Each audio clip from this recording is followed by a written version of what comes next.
face au vent contraire. Affronter des difficultés ou une opposition, malgré son expérience, le Premier ministre fait face au vent contraire d'une assemblée divisée. Préserver l'équilibre politique, maintenir une stabilité entre différentes forces politiques.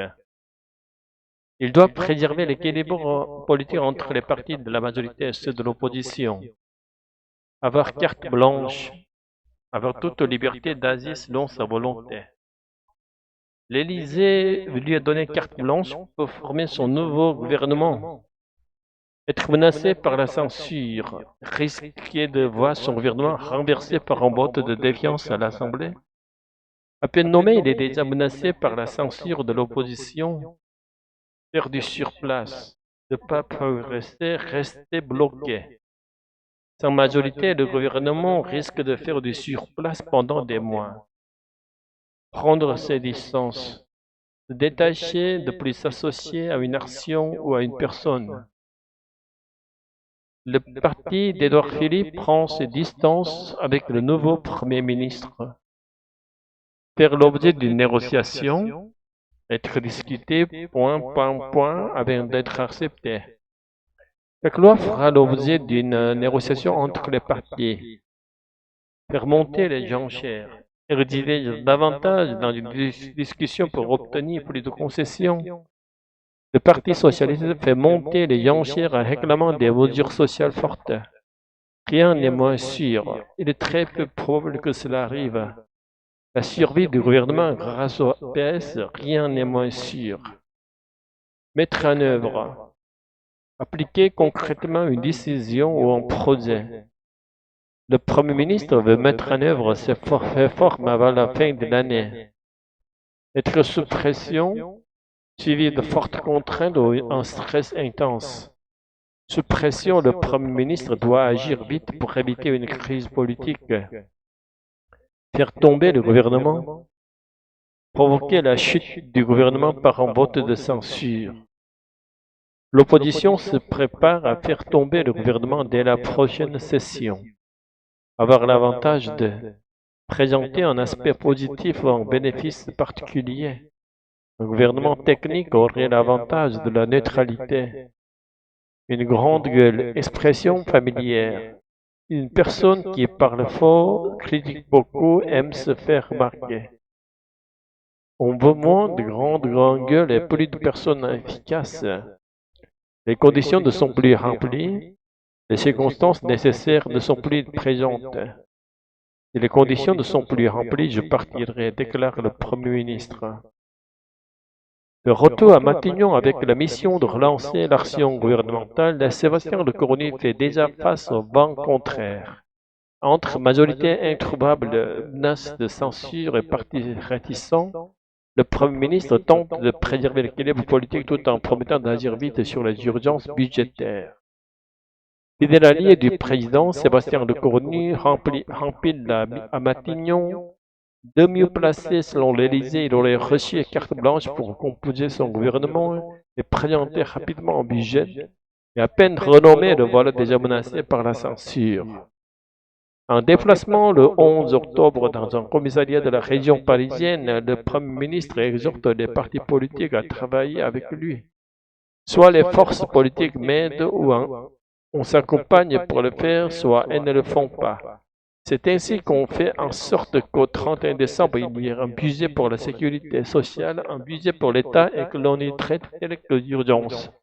Tu comprends le débat politique. Maintenant, le sujet, c'est que soit en fait, on fait du surplace, soit on avance. Une majorité introuvable à l'Assemblée. Non merci, semble lui répondre les Républicains dans la foulée. À l'issue d'une réunion houleuse, le parti de Bruno Retailleau arrête sa position. Pas de participation au futur gouvernement et pas de soutien garanti à l'Assemblée. Chaque loi fera l'objet d'une négociation. Othman Nasrallah, secrétaire général des Républicains, précise « Nous ne serons pas du côté des artisans du chaos, mais nous ne pouvons pas porter en notre nom une politique qui deviendrait céder à la gauche toutes les idées délirantes qui pourraient plonger le pays dans une situation financière encore plus préoccupante que celle qu'on connaît aujourd'hui. » Autre partenaire à prendre ses distances est le parti d'Édouard Philippe. Ce matin, il se dit inquiet et attend les propositions de Sébastien Lecornu. Il pourrait soutenir le gouvernement, mais il s'en dit participer. Résultat, avec deux partis en moins, le socle commence à faire une publique Renaissance et Modem. La survie de Sébastien Lecornu sera-t-elle assurée par le Parti socialiste? Rien n'est moins sûr. Le PS fait monter les enchères et réclame des engagements sur le pouvoir d'achat et la suppression immédiate de la réforme des retraites. Au moment où l'on se parle, je ne vois pas comment il n'y aurait pas en effet une censure qui se met en œuvre, s'interroge Johanna Roland, premier secrétaire délégué du Parti socialiste. Vers un gouvernement technique, prêt à tout pour faire tomber le gouvernement, la France insoumise, le Parti communiste et le Rassemblement national voteront la censure. Invité dans les 4 vérités le 11 octobre, Sébastien Lecornu prévient, Chenu prévient, considérant qu'à un moment il y aura plus vite qu'on ne le pense probablement une majorité à l'Assemblée nationale pour faire tomber ce gouvernement, comme il y en a eu. D'ailleurs, pour faire tomber les 3 précédents.